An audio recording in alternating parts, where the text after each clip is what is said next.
Okay, this is question number 16 from the third chapter of Irodo. Very nice question, because in this question there is a variable charge density given on the surface of a sphere. So it is given that there is some constant vector A vector, maybe towards right or something. Let's say the constant vector is along this. And if we talk about a sphere, a shell, it's a hollow sphere. Then, so let me just draw it in a hollow manner. Yeah. So then, the charge density at any position vector, the charge density sigma is given by the dot product of A vector and R vector. That is what is given according to the question. Because in the question, this A is also a vector and R is also a vector. So A vector dot R vector, that is the value of sigma. For example, if we are talking about point P, then let's say for point P the position vector is R vector and A vector is towards right,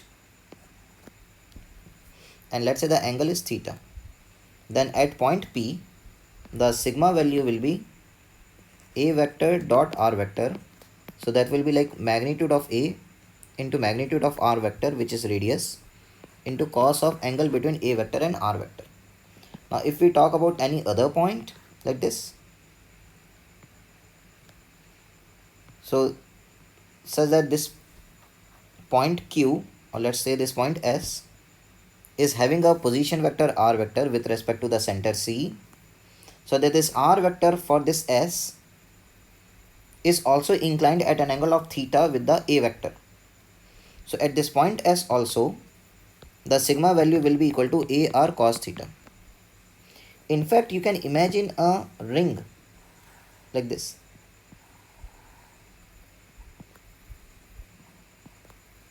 So you can imagine a ring like this, whose other side is not visible, such that this A vector is like this, and any small element you take in this ring, element of length r d theta, then for this ring element, r vector will be like this and A vector is anyway towards right, so angle will be theta.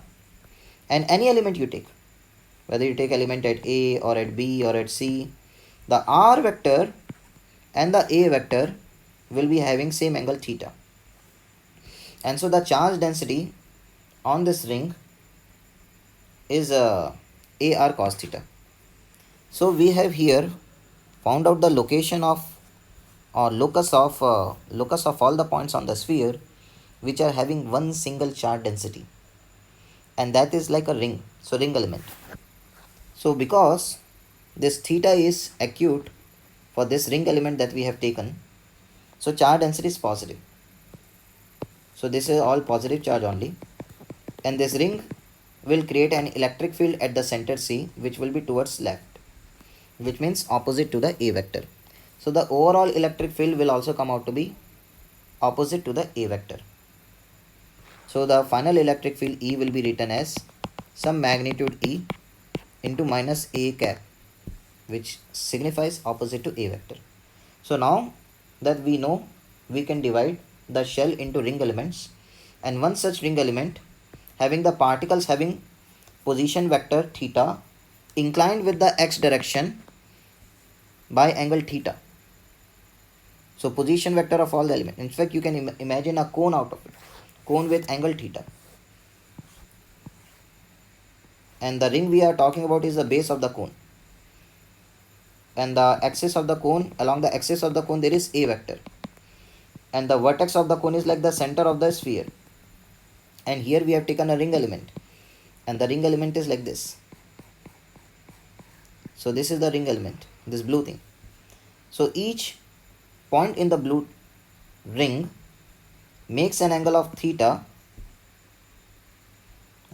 Each point in the blue ring, if you take its position with respect to center, whether you take point A of the ring or point B of the ring or point C of the ring, if we take the position of A or B or C like that, that position vector with the axis of the ring, which means with the A vector, will make theta angle, and theta is same because theta is representing the half cone angle or the half vertex angle.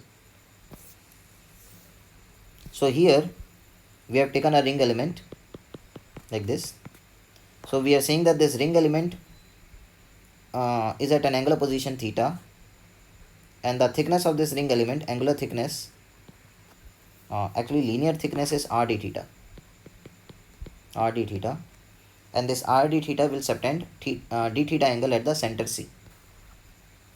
So radius of this ring element is r sin theta, and the thickness of this ring element is r d theta, and the charge density at the ring location is a r cos theta, which is dot product of a vector and r vector, and it is same for all the parts of the ring. That's why we have divided the sphere into or shell into ring elements like this. So what is the charge on this ring? So that is equal to area of the ring. So this is ring area. So ring area is equal to 2 pi r, 2 pi into radius r sin theta into the thickness r d theta. So this is the area of the ring. Area of the ring multiplied by charge density at the ring location. At the ring location, the charge density is ar cos theta, and the charge of the ring is like this. And now we need to find out the electric field at the center. So electric field at the center means center becomes an axial point. So which point we are talking about is center C. So center C lies on the axis of this ring element. So we'll apply the formula for electric field of ring at its axial point. And at what distance? X. At a distance r sin theta from the center of the ring. At a distance of, r cos theta.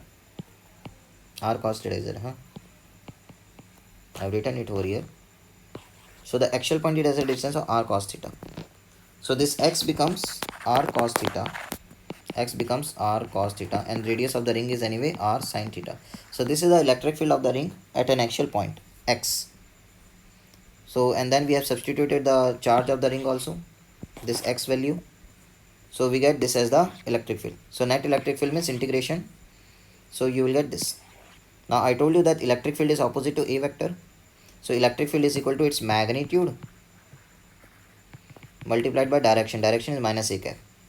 Now we know that A, which is the magnitude of A vector, into A cap, it will be the A vector itself. So the net electric field will come out to be minus r by 3 epsilon into A vector.